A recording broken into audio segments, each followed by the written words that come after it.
জাহান্নামে কষ্ট পেয়েছিলাম 1000 বছর পর্যন্ত চিৎকার করিয়া পিপাসার্ত হইয়া আল্লাহ রাব্বুল আলামিনের কাছে পানির জন্য আবেদন করবেন। আল্লাহ রাব্বুল আলামিন জানেন। তারপরে ফেরেশতাকে বলবেন, ফেরেশতা এই বান্দারা কি চায়? আল্লাহ তোমার বান্দা বান্দিরা পানি চায়, পিপাসার্ত কাতরে পানি চায় তোমার কাছে। আল্লাহ পানি পানি করতেছে। ইতিমধ্যে আল্লাহর হুকুমে বৃষ্টি নিয়ে আসমানে একটা লাল আবার চলে আসবে। জাহান্নামবাসীরা দেখে মনে করবে এখন মনে হয় বৃষ্টি হবে, আল্লাহ রাব্বুল আলামিনের রহমত মনে হয় নাজিল হবে। কিন্তু তা না, কিছুক্ষণ পরে আসমান থেকে করছড়ে এমন কতগুলা বিচ্ছু বর্ষণ হবে। এই বিচ্ছুগুলা এত বিষাক্ত, একবার যদি কাউকে দংশন করে 40 বছর পর্যন্ত এই বিচ্ছুর আঘাতের যন্ত্রণা দ্রবিত হবে না। ভাইরা আমার, জাহান্নামে ওদের কবরে অন্ধ বধির ফেরেশতা পাঠানো হবে। অন্ধ বধির ফেরেশতার হাতে লোহার ডান্ডা থাকবে।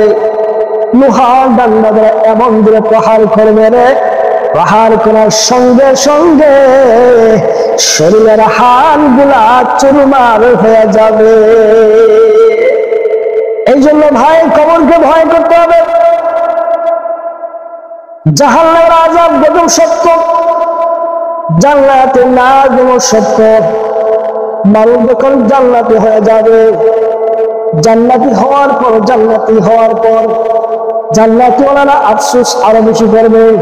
হায় রে, দুনিয়ার বুকে যদি নফল নামাজ আরেকটু বেশি করতাম, তাসবিহ তাহলিল আরেকটু বেশি করতাম, কোরআন তেলাওয়াত যদি আরেকটু বেশি করতাম, নামাজটা যদি আরেকটু বেশি করতাম, নফল রোজা যদি আরেকটু বেশি রাখতাম, ইবাদত বন্দেগীর দরজা প্রশ্ন যদি আরেকটু বাড়ায় দিতাম, তাহলে আমার জান্নাত কালাহা কত সুন্দর আর হতো।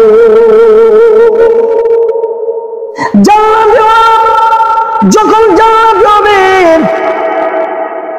আল্লাহ রাব্বুল আলামিনের কাছে জান্নাতে তাকে আরজ করবে, আল্লাহ দুনিয়াতে আল্লাহ তুমি যা যা বলেছো দুনিয়াতে তার চেয়ে অসংখ্য কোটি কোটি নিয়ামত আল্লাহ জান্নাতে পেয়েছি, কিন্তু একটা নিয়ামত পাই নাই।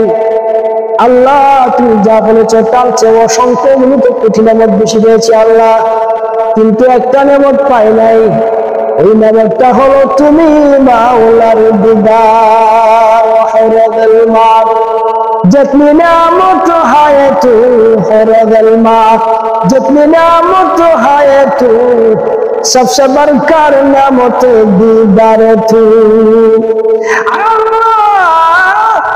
দুনিয়াতে যত নিয়ামতের কথা বলেছো প্রভু গো, তার চাইতে অসংখ্য কোটি কোটি নিয়ামত আমরা বেশি পেয়েছি, কিন্তু একটা নিয়ামত পাই নাই। ওই নিয়ামতটা হলো তুমি মাওলার দিদার।